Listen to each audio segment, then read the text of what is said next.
Veio sobre mim a mão do Senhor. Ele me levou pelo Espírito e me deixou no meio de um vale que estava cheio de ossos.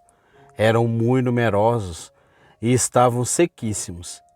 Disse-me ele: profetiza a esses ossos e diz-lhes: ossos secos, ouvi a palavra do Senhor. Então profetizei segundo me fora ordenado, e o Espírito entrou neles e viveram e se puseram de pé, um exército sobremodo numerosos. Ezequiel, capítulo 37. Haveria na história humana, se fosse na sagrada ou na secular, um quadro mais ridículo que esse? A encarnação da desesperança. Quem pode dizer que já pregou para uma plateia de surdos mudos? Um pregador lida com possibilidades, mas o profeta com o impossível. Isaías tivera uma visão de sua nação, em que ele estava coberto de feridas purulentas. Mas aqui, a enfermidade avançara e dera lugar à morte, e a morte à desintegração orgânica. Agora, ali estava um monte de ossos desarticulados, a própria imagem do desespero. Era uma situação que poderia ter uma legenda em letras garrafais, sem solução. Para se realizar o que é possível, não é necessário ter fé. No entanto, basta uma quantidade insignificante dessa substância que possui a força do átomo para se realizar o impossível, já que um fragmento do tamanho de um grão de mostarda será suficiente para realizar muito mais do que imaginamos. O que Deus pede dos homens é que façam, não o que são capazes, mas sim o que não são capazes. Pede que unam sua incapacidade à onipotência dele, para que a palavra impossível seja arriscada de seu dicionário. Os profetas são homens solitários, andam sozinhos, oram sozinhos. O próprio Deus, ao criá-los, os faz diferentes do homem comum. Não são fabricados em série. O divino princípio de seleção é inescrutável. Mas que ninguém se desespere ou se julgue inútil por achar-se velho demais. Moisés estava com 80 anos quando assumiu a liderança de um povo escravizado e abatido, os filhos de Israel. George Miller viajou a vários países do mundo mais de uma vez e pregou a milhões e milhões de pessoas à viva voz com 70 anos. Quanto a Ezequiel, ele não convocou reuniões de comissões, nem enviou cartas missionárias solicitando ofertas e orações. Não levantou fundos para seu ministério e detestava a publicidade. Mas a situação com que se defrontava era questão de vida ou morte, e a obra de evangelização também o é. Portanto, será bom que nossos evangelistas abram os olhos para que a satisfação teológica que proporcionam seus ouvintes não arranque deles apenas uma simples exclamação: que homem inteligente, deixando-os perecer em trevas. Então, Deus ordenou a Ezequiel que dissesse ao seu monte de ossos secos: erga-te e lança-te no mar. Ele o disse e foi o que sucedeu. Ali estava uma maldição. Saberia ele revogá-la? Ali havia morte. Seria ele capaz de transmitir vida? Ele não fez nenhuma exposição doutrinária. Caros irmãos, ouçam. O mundo não está querendo mais definições do Evangelho, e sim novas demonstrações do poder dele. Onde estão os homens de fé, não os doutrinadores, para operar nestes dias de tanta desesperança política e espiritual e de tanto desregramento moral? Não é preciso ter fé para amaldiçoar as trevas, nem citar estatísticas sinistras, evidências de que as barreiras se desmoronam e que a avalanche de impureza infernal encobriu esta geração. Doutrina? Já a temos de sobra. Enquanto o mundo enfermo, triste, saturado de sexo, sobrecarregado ao peso do pecado, perece de fome espiritual. É nesta hora sombria, quando o mundo está adormecido em trevas, a igreja dorme em luz. E é assim que Cristo é ferido na casa de seus amigos. E uma igreja trôpega é chamada zombeteiramente de impotente. Enquanto anualmente gastamos montanhas de papel e rios de tinta para reimprimir os escritos de mortos, o Espírito Santo está aí, vivo, procurando aqueles que queiram humilhar-se e confessar que, apesar de verem, estão cegos. Aqueles que estejam dispostos a pagar o preço do quebrantamento e lágrimas, para então buscarem a unção do poder divino, num reconhecimento sincero de sua pobreza de alma. Faz alguns anos, um pastor pregou à porta de sua uma tabuleta com os seguintes dizeres: esta igreja experimentará um avivamento ou um funeral. É esse tipo de desespero que agrada a Deus e deixa o inferno desalentado. Loucura, diz você.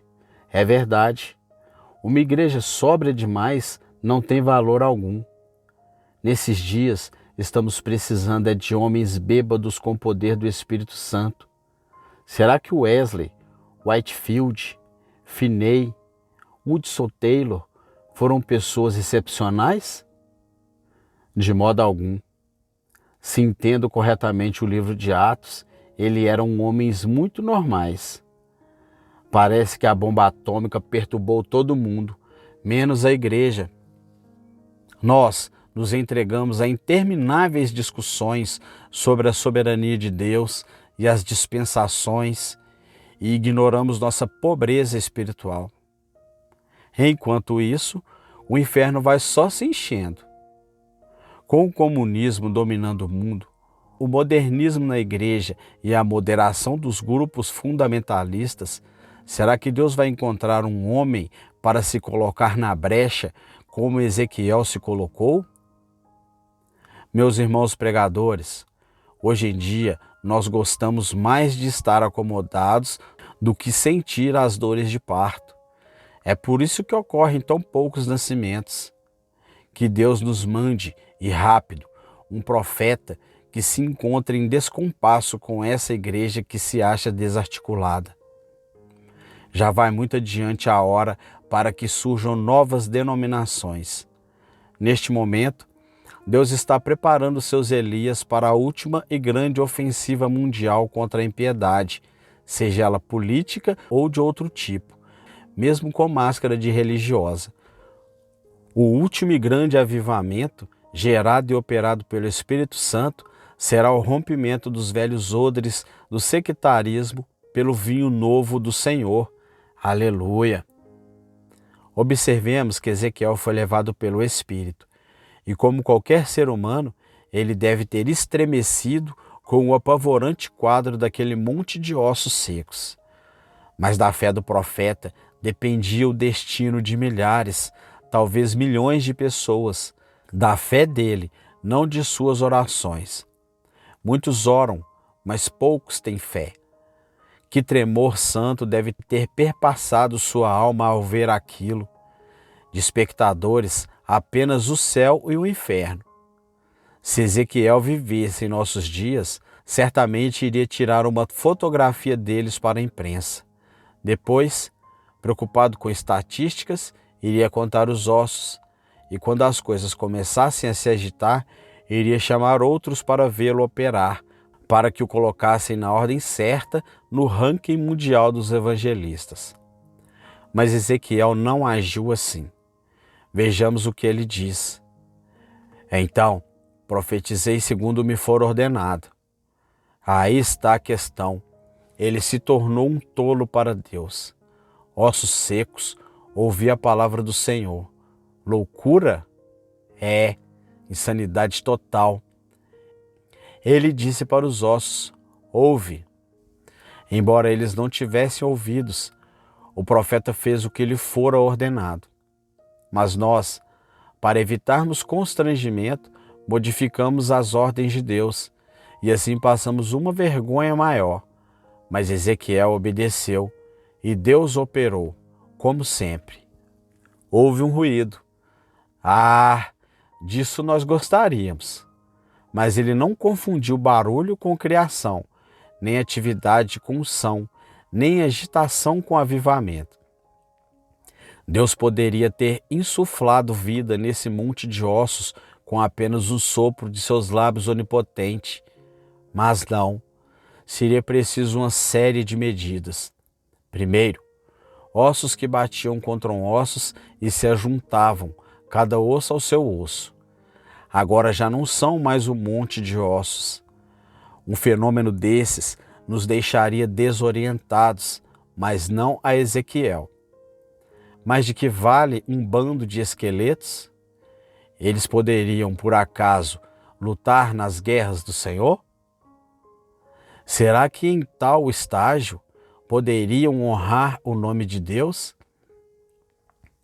Hoje, em nossas igrejas, há muitos guias cegos contando esqueletos que vão à frente, estão andando, claro, mas ainda não nasceram. Ao ver suas lágrimas, dizemos: creia nesta promessa. Contudo, ainda não possuem vida. Faltam carne sobre os esqueletos, depois revestirem-se de pele. E ainda assim teremos apenas um vale cheio de cadáveres. Seriam eles de algum valor para Deus? Por enquanto não. Têm olhos, mas não veem, mãos, mas não podem lutar, possuem pés, mas não podem caminhar. É nesse estado que ficam aqueles que vão à frente, caso não ocorra um último ato. Profetizei como ele me ordenara. Ezequiel perseverou, resistiu ao ataque das dúvidas. Em vez de se sentir desanimado à vista dos esqueletos e cadáveres, acreditou que Deus estava com ele e a sós com Deus perseverou. Profetizei como ele me ordenara, e o Espírito entrou neles e viveram. E hoje, quem é que pode dizer isso? Profetizei como ele me ordenara, e eles viveram. Nós, os pregadores, podemos facilmente atrair multidões com vistosos cartazes de propaganda, música, divulgações, pregações pelo rádio. Conseguimos isso. No entanto, nem ao menos temos certeza de que Ele nos chamou para o ministério. Estamos sentindo, de fato, de todo o coração, um peso pelos que estão se perdendo? Será que o fato de que 85 pessoas estão morrendo sem Cristo a cada momento nos causa pesar, transforma nosso cântico em lamento e coloca em nós um espírito angustiado? Será que neste exato momento poderíamos fitar o rosto do Deus vivo, já que Ele está sempre olhando para nós, e dizer: ai de mim se não pregar o Evangelho? Será que poderíamos realmente afirmar: o Espírito do Senhor está sobre mim, ungindo-me para pregar o Evangelho? Somos conhecidos no inferno? Quero dizer, será que os demônios podem dizer de nós: conheço a Jesus e sei quem é o pastor fulano? Ou será que, quando pregamos, eles indagam: mas vós, quem sois? As pitonisas políticas não nos oferecem augúrios muito auspiciosos, e os maiores estadistas do mundo hoje estão tentando cantarolar para ver se conservam um ânimo um pouco mais elevado. O cidadão comum observa tudo confuso, enquanto as diversas seitas tentam mostrar-lhe o caminho do céu, cada um à sua maneira. E esse cidadão já ouviu a pregação do Evangelho com os ouvidos físicos, mas seus olhos nunca viram, e sua alma nunca experimentou a visitação divina. E ele tem todo o direito de nos perguntar: onde está o seu Deus? E o que lhes responderemos? Uma das experiências mais penosas para o ser humano é encarar a verdade de frente. Achamo-nos tão acostumados às pregações que, Ao ouvirmos um sermão, quase já sabemos o que o pregador irá dizer no momento seguinte. Mas a espada dele está cega, se comparada com a verdade de 2 gumes que nos oferece o Espírito Santo. Temos a impressão de que os pastores e pregadores do mundo todo levantam o mesmo clamor de desalento à vista da ineficiência do evangelismo moderno. Talvez pudéssemos até denominá-lo evangelismo relâmpago. Por uns instantes produz um brilho intenso, mas logo se apaga. É possível que ainda haja um sopro de vida, de avivamento nas igrejas, mas não estamos conseguindo despertamento entre os milhões de povos sem Deus. É verdade que milhares e milhares de pessoas estão assistindo às nossas campanhas de evangelismo em massa, mas na maioria são crentes ou gente que frequenta a igreja. O de que precisamos é de um novo General Bult, que atinge os perdidos, tanto os ricos como os pobres. Os crentes do passado costumavam cantar um hino que dizia: bem-aventurados aqueles de coração quebrantado, com um profundo sentimento choram seu pecado. Nessas linhas estão contidos 3 elementos vitais: coração quebrantado, choro e pecado.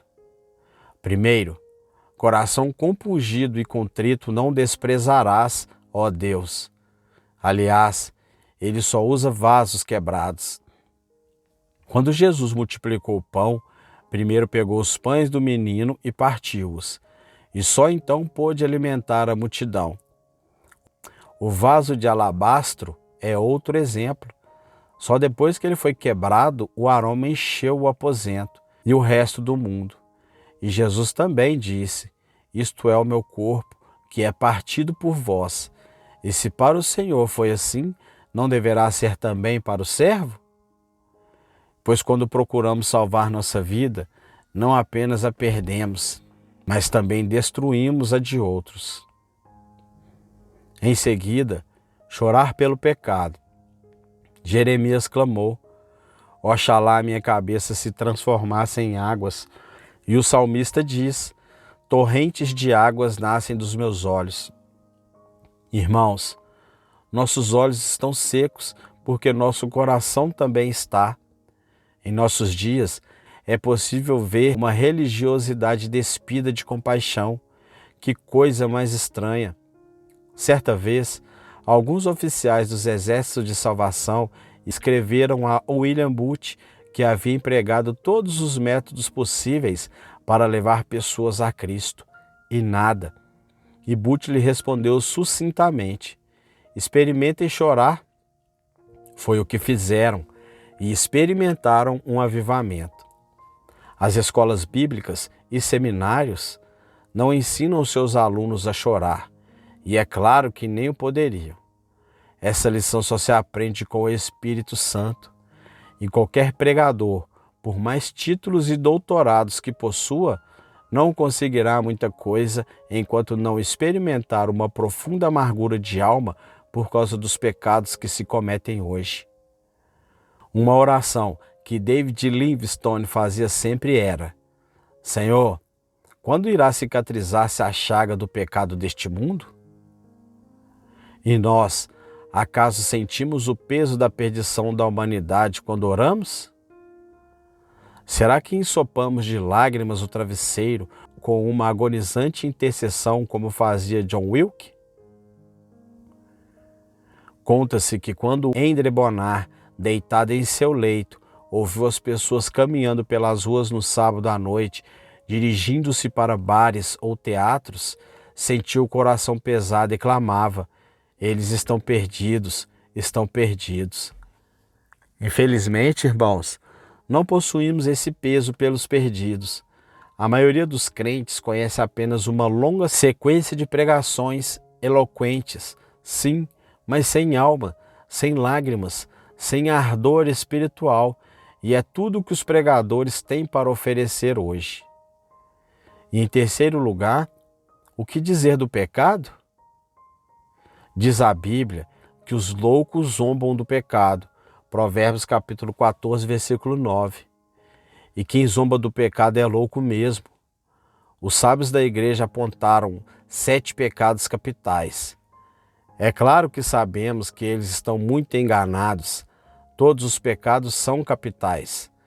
Mas esses 7 são o ventre do qual nasceram mais 70 vezes 70 milhões de outros pecados.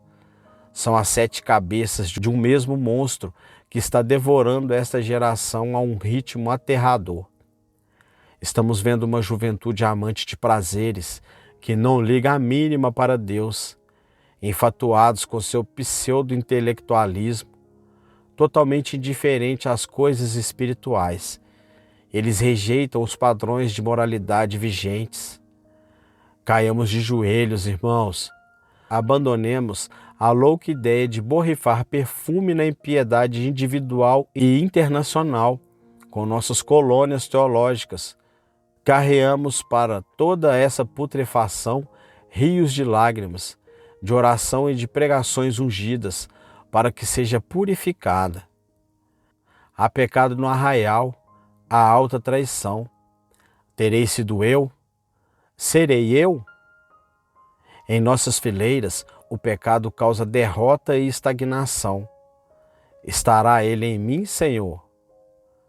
Há coisas condenadas, capa e ouro. Há pecado entre velhos e jovens, pecado que leva Deus a retirar sua bênção. Estará ele em mim, Senhor? Estará em mim? Estará em mim? Estará ele em mim, Senhor?